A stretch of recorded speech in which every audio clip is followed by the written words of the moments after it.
ಏನಾಯ್ತೆ? ಯಾಕೆ ಹೇಳ್ತಿದ್ಯಾ? ಅದು ಸ್ವಾತಿ ಆಫೀಸಲ್ಲಿ ಇಬ್ಬರು ಹುಡುಗಿರು ಕೆಲಸ ಮಾಡ್ತಿದ್ರಲ್ಲ, ಇವತ್ತು ಗಾಡಿ ತಂದು ನಿಲ್ಲಿಸಿದ್ರು. ಅದು ಈಗ ಕಾಣಿಸ್ತಾ ಇಲ್ಲ. ಅದಕ್ಕೆ ಆ ಇಬ್ರು ಹುಡುಗಿರು ಮನೆ ಮುಂದೆ ಗಾಡಿ ನಿಲ್ಸಿದ್ರು. ಇಲ್ಲಿ ನಿಲ್ಸ್ಬೇಡಿ, ಆ ಕಡೆ ನಿಲ್ಸಿ ಅಂತ ಹೇಳ್ದೆ. ಆದ್ರೆ ಈಗ ನೋಡಿದ್ರೆ ಗಾಡಿನೇ ಕಾಣಿಸ್ತಿಲ್ಲ. ಅದಕ್ಕೆಲ್ಲ ಕಾರಣ ನಾನೇ ಅಂತ ಆರ್ಯ ನನ್ಗೆ ಎಂಕ್ವೈರಿ ಮಾಡ್ತಾನಂತ ಹೇಳ್ದ. ಓ, ನನ್ನ ಸರದಿ ಆಯ್ತು, ಈಗ ನಿನಗೆ ಟಾರ್ಚರ್ ಕೊಡೋಕೆ ಶುರು ಮಾಡಿದಾನಾ? ಅದೇ ಅವ್ರು ಹಾಗಾಡ್ತಾರೆ ಅಂದ್ರೆ ನೀನು ಅದೇ ರೀತಿ ಆಡಬೇಡ. ನಾವು ಅವ್ರ ಮನೆ ಇರ್ತೀವಿ. ಹಾಗಂತ ನಾವು ಬಿಟ್ಟು ಬಿದ್ದಿದೀವ? ಈ ಸಲ ಸರಿಯಾಗಿ ಮಾಡ್ತೀನಿ ನೋಡು ಅವನಿಗೆ. ಬೇಡ ಅದೇ, ಸ್ವಲ್ಪ ಸಮಾಧಾನವಾಗಿರು. ಅದೇ ನನ್ನ ಮಾತು ಕೇಳು. ಅದೇ ನಿಂತ್ಕೋ. ಅದೇ ಏನೋ ಅನ್ಕೊಂಡಿದ್ಯಾ ನೀನು? ನನಗೆ ಟಾರ್ಚರ್ ಕೊಟ್ಟಿದ್ದಾಯ್ತು, ಇವಾಗ ನನ್ನ ಹೆಂಡತಿಗೆ ಟಾರ್ಚರ್ ಕೊಡ್ತಿದ್ಯಾ? ನಾನೇನು ಕೈಗೆ ಬಳೆ ತಕ್ಕೊಂಡಿದ್ದೀನ ಇಲ್ಲಿ? ಬಾಯಿ, ನಾನೇನು ಕೇಳಲಿಲ್ಲ. ಆ ಗಾಡಿಗಳನ್ನ ಪಾರ್ಕ್ ಮಾಡಿಸಿದ ಅದಕ್ಕೆ ಅವ್ರನ್ನೇ ಕೇಳ್ದೆ, ಇನ್ಯಾರನ್ನೋ ಕೇಳಬೇಕು? ಹೌದು, ನನ್ನ ಹೆಂಡತಿ ಗಾಡಿ ಪಾರ್ಕ್ ಮಾಡಿಸಿ ಚೀಟಿ ತಗೊಂಡು ಅದನ್ನ ಕಾಯ್ಕೊಂಡಿರ್ತೀನಿ ಅಂತ ಹೇಳಿದ್ಲಾ? ಇವಾಗ ಗಾಡಿ ಕಾಣ್ತಾ ಇದ್ರೆ ಅದಕ್ಕೆ ಕಾರಣ ನನ್ನ ಹೆಂಡ್ತಿನಾ? ನೀನು ಇಷ್ಟೊಂದು ರಿಯಾಕ್ಟ್ ಮಾಡ್ತಿದ್ಯಾ ಅಂದ್ರೆ ಈ ವಿಷಯದ ಬಗ್ಗೆ ಗೊತ್ತಿರುತ್ತೆ ಅನ್ಸುತ್ತೆ ನಿನಗೆ. ಅಂದ್ರೆ ಹೇಗಿದ್ರು ಟ್ರಾವೆಲ್ ಲೈನ್ಸ್ ಅಲ್ಲಿ ಇದೆಯಾ, ಯಾವ ಗಾಡಿಗೆ ಎಷ್ಟು ಬೆಲೆ ಅಂತ ಗೊತ್ತಿರುತ್ತೆ. ಅಂದ್ರೆ ನಾವೇ ಕದ್ದಿದೀವಿ ಅಂತ? 10 ಲಕ್ಷ ಕದ್ದು ನಿನ್ ರೂಮಲ್ಲಿ ಇಟ್ಕೊಂಡಿದ್ದಲ್ಲ, ಪೊಲೀಸ್ ಕಳ್ಳ ನೀನು. ಸಿಗಾಕೊಂಡು ನಿನ್ ಮಾನ ಮರ್ಯಾದೆ 3 ಕಾಸಿಗೆ ಹೋಯ್ತಲ್ಲ, ಅದಕ್ಕೆ ನಮಗ್ ಟಾರ್ಗೆಟ್ ಮಾಡ್ತಿದ್ಯಾ? ಬಾಯಿ, ನನ್ನೇ ಕಳ್ಳ ಅಂತ್ಯೋ. ಆರ್ಯ ಪ್ಲೀಸ್, ವಿಷಯ ಎಲ್ಲಿಂದ ಎಲ್ಲಿಗೋ ಹೋಗ್ತಾ ಇದೆ. ಅವರಿಬ್ರು ಮನೆಗೆ ಹೋಗ್ಬೇಕು, ಗಾಡಿ ಕೊಡಕ್ ಹೇಳಿ. ಗಂಡನ್ ಬುಡಕ್ ಬಂದಿದ ತಕ್ಷಣ ಬಂದ್ಬಿಟ್ಲು ಸಂಧಾನಕ್ಕೆ. ಇದೆಲ್ಲ ಆಗಿದ್ ನಿನ್ನಿಂದಾನೆ. ನಿರೋಷಾ, ನಾನೇನ್ ಮಾಡ್ದೆ? ಗಾಡಿ ಇಲ್ಲಿ ನಿಲ್ಸ್ಬೇಡಿ ಅಲ್ಲಿ ನಿಲ್ಸಿ ಅಂತ ಯಜಮಾನ್ಕೆ ಮಾಡಿದ್ ನಾನಾ? ಓಹೋ, ಇದ್ ಯಜಮಾನ್ಕೆನಾ? ಈ ಮನೆ ನಂದು ಅಂತ ಸಾಬೀತ್ ಮಾಡಕ್ಕೆ ಆಫೀಸ್ ಓಪನ್ ಮಾಡ್ದೆ.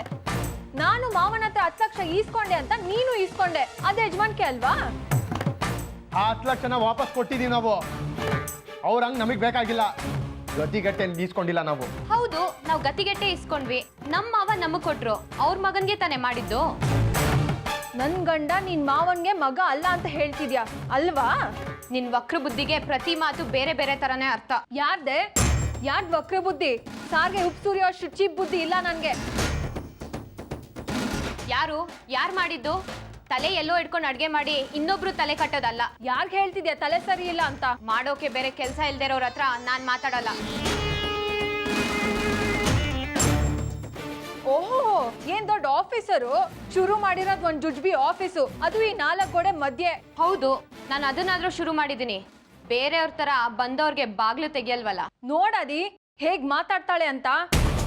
ನಿನ್ ಗಂಡನ್ ತರ ನನ್ ಗಂಡ ಸಿಕ್ದವ್ರಿಗೆಲ್ಲ ಸಲ್ಯೂಟ್ ಹೊಡಿಯಲ್ಲ. ನನ್ ಗಂಡನ್ ಬಗ್ಗೆ ಮಾತಾಡ್ಬೇಡ. ನಿಲ್ಸೇ.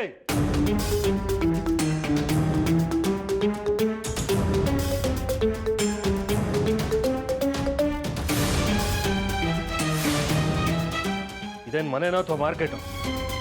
ಹಾದಿ ಬೀದಿಲ್ ಜಗಳ ಆಡೋ ಥರ ಆಡ್ತಿದ್ದೀರಲ್ಲ. ಶುರು ಮಾಡಿದ್ದು ನಿಮ್ ಮುದ್ದಿನ ಸೊಸೆನೆ. ಮಾತು ಬೇಡ. ಹಾದಿ, ಆರ್ಯ, ಏನಾಯ್ತು ಅಂತ ಹೇಳಿ. ಆ ಹುಡುಗಿರ್ ಗಾಡಿ ಕಾಣಿಸ್ತಿಲ್ವಂತೆ, ಅದಕ್ಕೆ. ಗಾಡಿ ಕಾಣದೆ ತುಂಬ ಗಾಬರಿ ಆಗಿದ್ದಾರೆ ಹುಡುಗಿರು.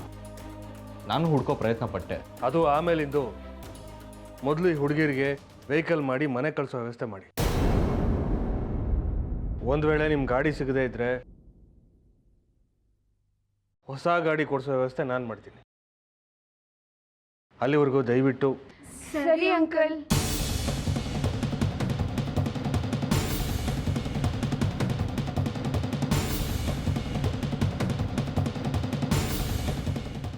ಹೊರಗಿನವ್ರ ಮುಂದೆ ನಾವು ಕಿತ್ತಾಡಿದ್ರೆ ಮರ್ಯಾದೆ ಹೋಗೋದು ನಮ್ಮದೇ.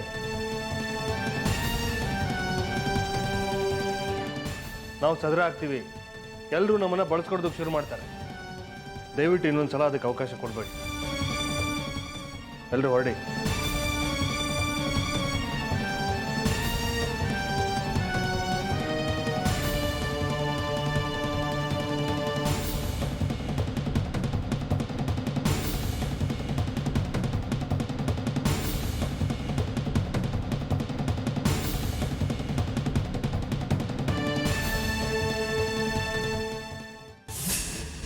ಮಾತಾಡ್ಬಿಡಿ ಅಂತ ನಿಮ್ಮಿಬ್ರಿಗೂ ಹೇಳಿರ್ಲಿಲ್ವಾ?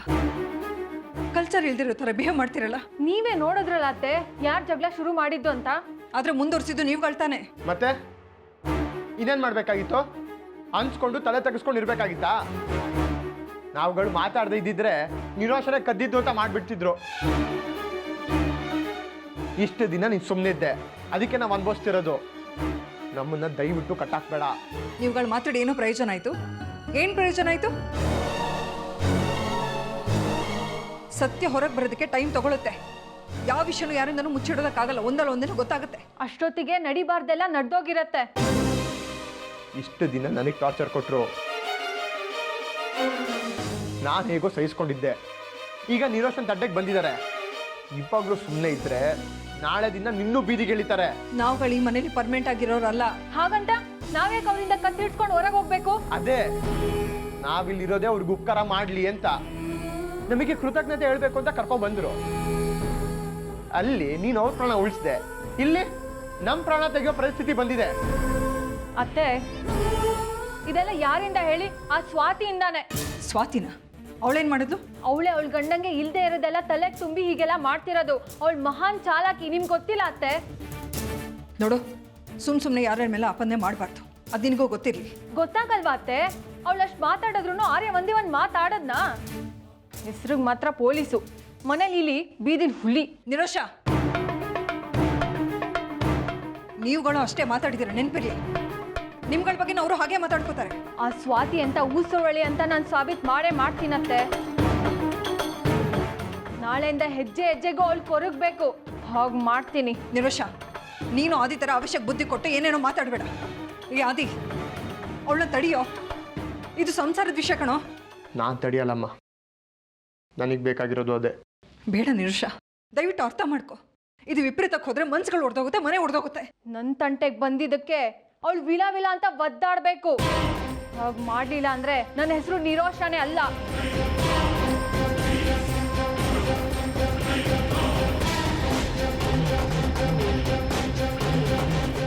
ನಿರೋಷ, ನಿರೋಷ, ನನ್ನ ಮಾತು ಕೇಳಮ್ಮ.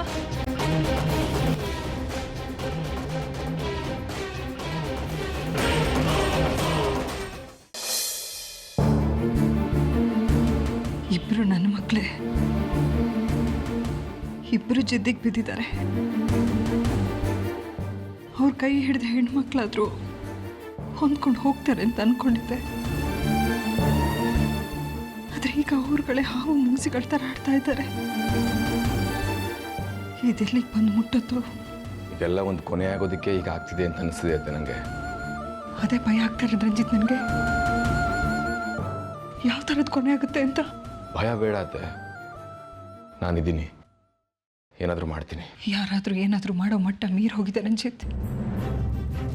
ಈ ದ್ವೇಷ ರಕ್ತಕ್ಕೆ ಸೇರಿಬಿಟ್ರೆ ಮುಗೀತು, ರಕ್ತಪಾತನ ಆಗ್ಬಿಡುತ್ತೆ.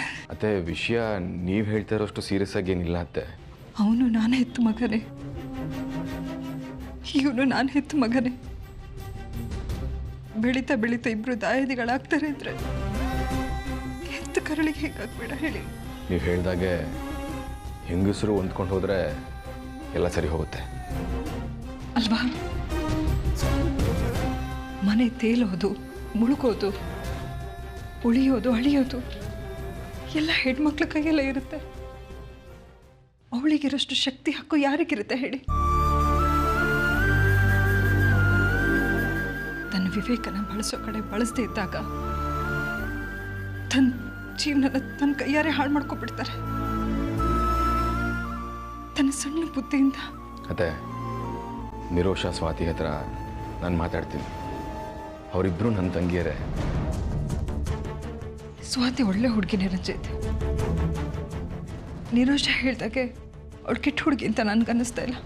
ನಿಜ, ಸ್ವಾತಿ ನಿರೋಷನ್ ತೂಕ ಹಾಕಿದ್ರೆ ನಿರೋಷ ನನ್ನ ಸ್ವಂತ ತಂಗಿ ಆದರೂ ಸ್ವಾತಿಗಿರೋಷ್ಟು ತಾಳ್ಮೆ, ಒಳ್ಳೆ ಮನಸ್ಸು ನಿರೋಷನಿಗಿಲ್ಲ. ಈಗ ಹೋಲಿಕೆ ಸರ್ಟಿಫಿಕೇಟಿಂದ ಯಾವ ಪ್ರಯೋಜನ ಇಲ್ಲ ರಂಜಿತ್. ಪರಿಸ್ಥಿತಿನ ಹೇಗೆ ನಿಭಾಯಿಸಬೇಕು, ಅದನ್ನು ಹೇಗೆ ತಹಬದಿಗೆ ತರಬೇಕು ಅನ್ನೋದು ಚಿಂತೆ ಆಗಿದೆ. ಮತ್ತೆ ನೀವೇನು ಟೆನ್ಷನ್ ಮಾಡ್ಕೋಬಿಡಿ, ನಾನು ಇದಕ್ಕೆ ದಾರಿ ಹುಡುಕ್ತೀನಿ. ನೀವು ಆರಾಮಾಗಿರಿ.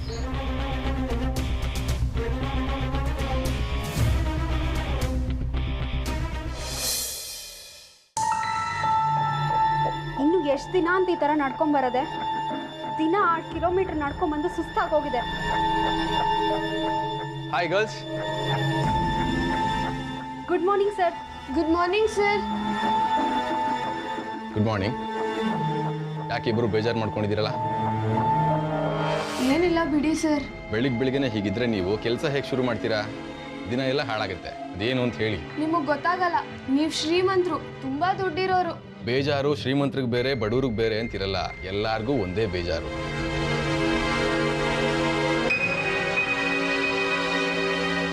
ಅಲ್ಲ, ನೀವು ಏನು ಅಂತ ಹೇಳಿದ್ರೆ ಅದಕ್ಕೆ ಪರಿಹಾರ ಹುಡುಕ್ಬೋದು, ಇಲ್ಲ ಅಯ್ಯೋ ಪಾಪ ಅಂತ ಹೇಳಿದ್ರೆ ನಿಮಗೆ ಬೇಜಾರು ಕಡಿಮೆ ಆದರೂ ಆಗ್ಬೋದು. ಏನಾದರೂ ಒಂದು ಆಗುತ್ತೆ. ನೀವೇನು ಹೇಳದೆ ಹೋದರೆ ಏನೂ ಆಗಲ್ಲ. ನಾನು ನಿಮ್ಮ ಫ್ರೆಂಡ್ ಅಂತ ಅಂದ್ಕೊಂಡು ಹೇಳಿ. ನೀವು ನಮ್ಮ ಫ್ರೆಂಡೇ ಸರ್, ಆದರೆ ನಮಗಾಗಿರೋ ಬೇಜಾರಿಗೆ ನಿಮ್ಮ ಕೈಲಿ ಏನೂ ಮಾಡೋಕ್ಕೆ ಸಾಧ್ಯ ಇಲ್ಲ. ಸರ್, ಆಫ್ಟರ್ ಆಲ್ ನಿಮ್ಗೊಂದು ಗಾಡಿ ಅಷ್ಟೇ. ಅತ್ತಾರು ತಗೋತೀರಾ, ಓಡಿಸ್ತೀರಾ, ಆದರೆ ನಮಗೆ ಅಂತ ಇದ್ದಿದ್ದು ಅದೊಂದೇ. ಇಬ್ಬರೂ ಸೇರಿ ಜಾಯಿಂಟ್ ಲೋನಿಂದ ತೊಗೊಂಡ್ವಿ.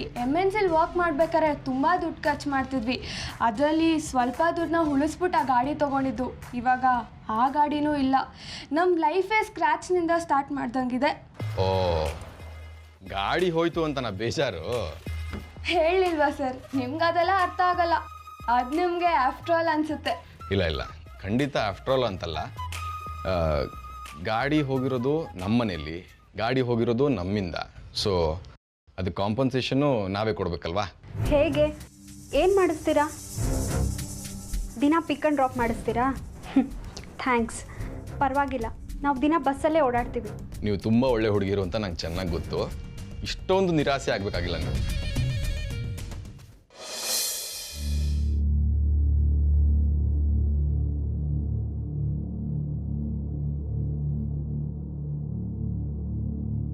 ಏನು ಸರ್ ಇದು ಕೀ? ಇದು ನಿಮಗೋಸ್ಕರ ತಂದಿರೋ ಹೊಸ ಗಾಡಿ ಕೀ.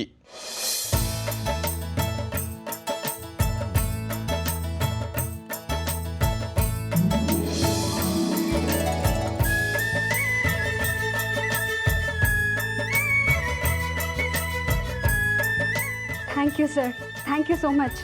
ಖುಷಿನಾ? ಓಕೆ, ಕ್ಯಾರಿ ಆನ್, ಕೆಲಸ ಶುರು ಮಾಡಿ.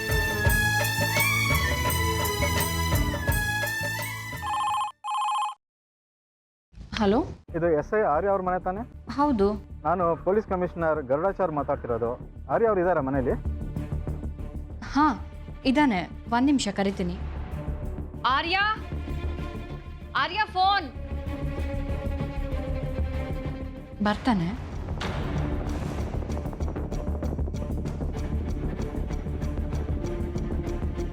Good morning sir. Good morning. ನೀನು ಎನ್ಕ್ವೈರಿ ಎಲ್ಲಿಂದ ತಂಗೆ ಬಂತು ಆರ್ಯ? ಯಾವ ಕೇಸ್ ಸರ್? ಆ ಡ್ರಗ್ಸ್ ಕೇಸು.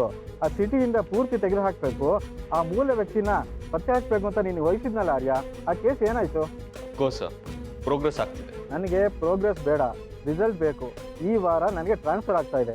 ಅಷ್ಟರಲ್ಲಿ ನೀನು ಇದನ್ನು ಕಂಡುಹಿಡಿಯಬೇಕು. ಆ ಕ್ರೆಡಿಟ್ನ ತೊಗೊಂಡು ನಾನು ಟ್ರಾನ್ಸ್ಫರ್ ಆಗೋಕ್ಕೆ ಬಯಸ್ತೀನಿ. ಸೊ ನಿನಗೆ 3 days time. Yes sir, I will do my best. ನನಗೆ ಗೊತ್ತು ನಿನ್ಗೆ ಆ ಎಬಿಲಿಟಿ ಇದೆ. ನನಗೆ ಆ ಸಾಧನೆಯ ಕ್ರೆಡಿಟ್ ಬೇಕು ಅನ್ನೋ ಸ್ವಾರ್ಥದ ಜೊತೆಗೆ ಇದನ್ನು ಕಾರ್ಯಗತ ಮಾಡಿದ ನಿನಗೆ ಪ್ರಮೋಷನ್ಗೆ ರೆಕಮೆಂಡ್ ಮಾಡಿ ಇನ್ನೊಂದು ಸ್ಟಾರ್ ನಿನ್ನ ಭುಜಕ್ಕೆ ಹಾಕಿ ಹೋಗ್ಬೇಕು ಅನ್ನೋದೇ ನನ್ನ ಉದ್ದೇಶ Arya. Thank you so much sir. ಇಷ್ಟೊಂದು ಅಭಿಮಾನ ಇಟ್ಟಿದ್ದೀರಾ. ಖಂಡಿತವಾಗ್ಲೂ ಅದನ್ನು ನಿರಾಸೆ ಮಾಡಲ್ಲ. That's the spirit. ಆ ದಿನ ನಾನು ಎದುರು ನೋಡ್ತೀನಿ. Good luck my boy. Okay sir.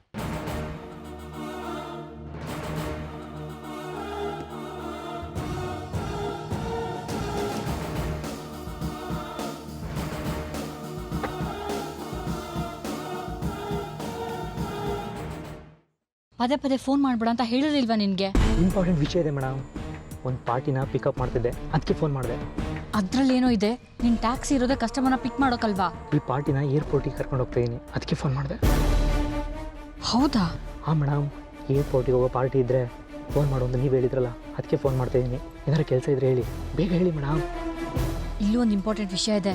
ನಾನು ನಿನಗೆ ಒಂದು ನಂಬರ್ನ ಫಾರ್ವರ್ಡ್ ಮಾಡ್ತೀನಿ. ಆ ನಂಬರ್ಗೆ ಪಬ್ಲಿಕ್ ಬೂತಿಂದ ಕಾಲ್ ಮಾಡಿ ಮಾತಾಡು. ಈ ಪಬ್ಲಿಕ್ ಬೂತನ್ನು ಬೇರೆ ಹುಡ್ಕೊಂಡು ಹೋಗ್ಬೇಕಾ? ಹೇಳ್ದಷ್ಟು ಮಾಡು. ನಾನು ಕಳಿಸೋ ನಂಬರ್ಗೆ ಪಬ್ಲಿಕ್ ಬೂತಿಂದ ಕಾಲ್ ಮಾಡಿ ನಿನ್ನ ಗಾಡಿ ನಂಬರ್ ಹೇಳು. ಹೇ, ನೀನು ಆ ಗಾಡಿ ಡ್ರೈವರ್ ಅಂತ ಹೇಳಕ್ಕೆ ಹೋಗ್ಬೇಡ. ಆ ಗಾಡಿನಲ್ಲಿ ಒಬ್ಬ ಡ್ರಗ್ ಡೀಲರ್ ಇದ್ದಾನೆ. ಅವ್ನು ಇವತ್ತೇ ದೇಶ ಬಿಟ್ಟು ಹೋಗ್ತಾನೆ. ಆ ಗಾಡಿನಲ್ಲಿ 3 ಕೋಟಿ ರೂಪಾಯಿ ಡ್ರಗ್ಸ್ ಇದೆ ಅಂತ ಇನ್ಫಾರ್ಮ್ ಮಾಡು ಸಾಕು. ಏನು ಹೇಳ್ತೀರಾ ಮೇಡಮ್? ಯಾರು ನಂಬರ್ ಅದು? ಅದು ಇನ್ಸ್ಪೆಕ್ಟರ್ ಆರ್ಯನ್ ನಂಬರ್. ಪೊಲೀಸ್ನವ್ರಿಗೆ ಫೋನ್ ಮಾಡಿ ಹವಾ ಇಡಬೇಕಾ ಮೇಡಮ್? ಹೇಳ್ದಷ್ಟು ಮಾಡು ಅನ್ನಲ್ಲ, ಅರ್ಜೆಂಟಾಗಿ ಈ ಕೆಲಸ ಆಗಬೇಕು. ಕಸ್ಟಮರ್ನ ಚೆಕ್ ಮಾಡ್ತಾರೆ, ಇದರಿಂದ ನಿನಗೇನು ತೊಂದರೆ ಆಗಲ್ಲ. ನೀವು ನನ್ನ ಏನೋ ಮಾಡಂಗಿದ್ದೀರಾ? ಲೋ, ನಿನ್ನನ್ನು ಏನೋ ಮಾಡಲಿ, ಹೇಳ್ದಷ್ಟು ಕೆಲಸ ಮಾಡು. ಈ ಕೆಲಸ ಆದರೆ ನಿನಗೆ ಕೈ ತುಂಬ ಹಣ ಸಿಗುತ್ತೆ. ಅದು ಬೇಕೋ ಬೇಡವೋ? ಇನ್ನೂ ಹೇಳ್ಬಿಡ್ತೀರಾ ನೀವು ನನಗೆ?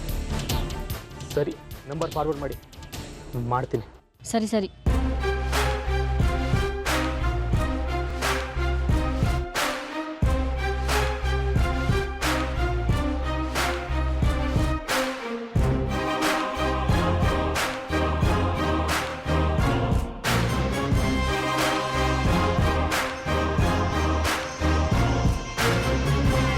Hello. Hello, inspector ಆರ್ಯನಾ?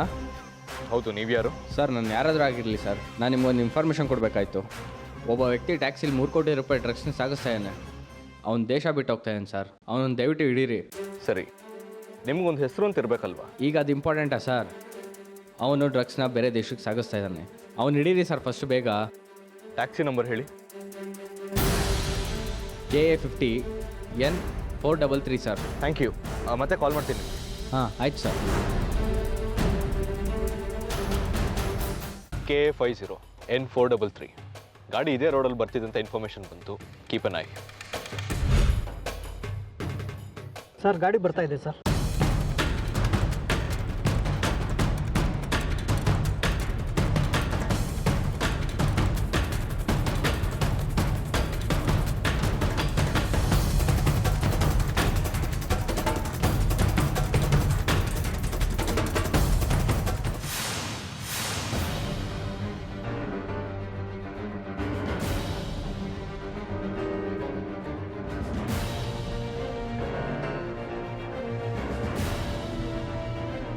What's happening? ಗೊತ್ತಾಗುತ್ತೆ. ಎಲ್ಲಿಗೆ ಹೊರಟಿದ್ದೀರಾ? ಏರ್ಪೋರ್ಟ್ಗೆ, ಹೈದರಾಬಾದ್ಗೆ ಫ್ಲೈಟ್ ಇದೆ. ಏನಿದೆ ಬ್ಯಾಗೇಜಲ್ಲಿ? What you mean? ನಾನು ಯಾರು ಅಂತ ಗೊತ್ತಾ ನಿಮಗೆ? ಗೊತ್ತಾಗುತ್ತೆ. ಗಾಡಿ ಸೀಸ್ ಮಾಡಿ ಎಂಕ್ವೈರಿ ಹೇಳ್ಕೊಂಬನ್ನಿ. ಸರ್, ಯಾಕೆ ಸರ್? ಯಾಕ? ಸ್ಟೇಷನ್ ಬಾ, ಎಲ್ಲ ಹೇಳ್ತೀನಿ. What nonsense? ನನ್ನ ಫ್ಲೈಟ್ ಮಿಸ್ ಆಗುತ್ತೆ. ಸರ್, ನಮ್ಮ ಜೊತೆ ಬನ್ನಿ. ನಮ್ಮದೇ ಆದ ಸ್ಪೆಷಲ್ ಏರೋಪ್ಲೇನಲ್ಲಿ ಕಳಿಸ್ಕೊಡ್ತೀವಿ. ಸಾಧ್ಯ ಇಲ್ಲ ರೀ. ನೀವಾಗೆ ಕೋಆಪ್ರೇಟ್ ಮಾಡಿದರೆ ಮ್ಯಾನ್ ಹ್ಯಾಂಡ್ಲಿಂಗ್ ಮಾಡಲ್ಲ, ಇಲ್ಲಾಂದರೆ 3rd ಡಿಗ್ರಿ ಟ್ರೀಟ್ಮೆಂಟ್ ಪ್ರಯೋಗ ಮಾಡಬೇಕಂತ. ಎತ್ತರ ಗಾಡಿ.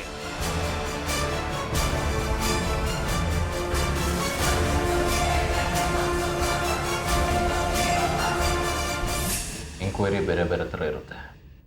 ಏರೋಪ್ಲೇನ್ 10 ತನಕನೂ ಇರುತ್ತೆ. ವಿಷಯ ಸೀರಿಯಸ್ ಆಗಿರೋದ್ರಿಂದ ಕೋಆಪ್ರೇಟ್ ಮಾಡಿದರೆ ನಿಮಗೆ ಒಳ್ಳೆಯದು. ಈ ಟ್ರಾವೆಲ್ಸ್ ಗಾಡಿ ಸರ್. ಈ ವ್ಯಕ್ತಿ ಯಾರು ಅಂತ ನನಗೆ ಗೊತ್ತಿಲ್ಲ. ಏರ್ಪೋರ್ಟ್ ಡ್ರಾಪ್ ಬಂದ ಅಂದರು, ಅದಕ್ಕೆ ಹತ್ತಿಸ್ಕೊಂಡು ಬಂದೆ. ಇದನ್ನೆಲ್ಲ ಬುಕ್ ಮಾಡೋದು ನಮ್ಮ ಬಾಸು. ಅವ್ರು ನಿಮ್ಮ ಬ್ರದರು ಸರ್. ಆದಿತ್ಯನ ಕಾರ. ಆದರೆ ಆದಿತ್ಯನ ಕಡೆಯವ್ರ ಮಾತ್ರಕ್ಕೆ ನಿಮಗೆ ಯಾವ ಕನ್ಸೆಷನು ಸಿಗಲ್ಲ. ಕರೆಕ್ಟ್ ಸರ್, ನಾನು ಹೋಗಿ ಅವ್ರ ಕಾರ್ ಚೆಕ್ ಮಾಡಲ ಸರ್? ಕಾರ್ ಚೆಕ್ ಮಾಡು, ಜಾಲಾಡ್ಸು, ಯಾವ ಕ್ಲೂನು ಬಿಡಬೇಡ. Okay sir. ನಾನು ಯಾರಂತ ಗೊತ್ತಿಲ್ಲದೆ ನಡ್ಕೋತಿದ್ದೀರಾ. ನಾನು ಯಾರಂತ ಗೊತ್ತಾದರೆ? ಗೊತ್ತಾದ ಮೇಲಲ್ಲ, ನಾವು ಅನ್ಕೊಂಡಿರೋ ವ್ಯಕ್ತಿನ ನೀನಾಗಿದ್ರೆ ಆಗಿದೆ ಹಬ್ಬ.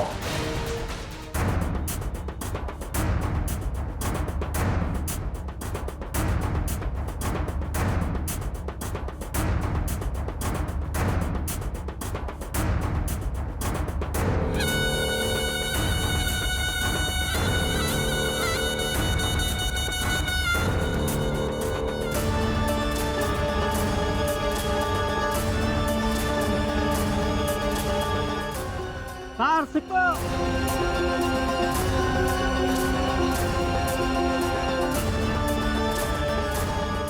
ಸರ್, ಮಾಲ್ ಸಿಕ್ತು ಸರ್. ಅವತ್ತು ಹಿಡಿದು ಅಲ್ಲ, ಅದೇ ಮಾಲ್ ಸರ್ ಇದು.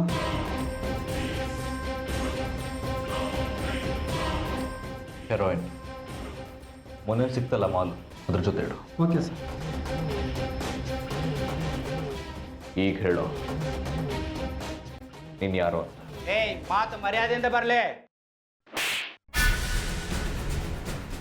ಮರ್ಯಾದೆ ಇದೆ. ಸರಿಯಾಗಿ ಇನ್ಫಾರ್ಮೇಶನ್ ಕೊಟ್ಟಿಲ್ಲ ಅಂದರೆ ಇನ್ನೂ ಮರ್ಯಾದೆ ಇದೆ. ವೆರಿ ಗುಡ್ ಆರ್ಯ. ಎನ್ಕ್ವೈರಿ ನಡೀಲಿ. ಈ ವಿಷಯ ಕಮಿಷನರ್ ಗೊತ್ತಾಗಿಲ್ಲ, ತುಂಬ ಖುಷಿ ಪಟ್ಟರು. Thank you sir.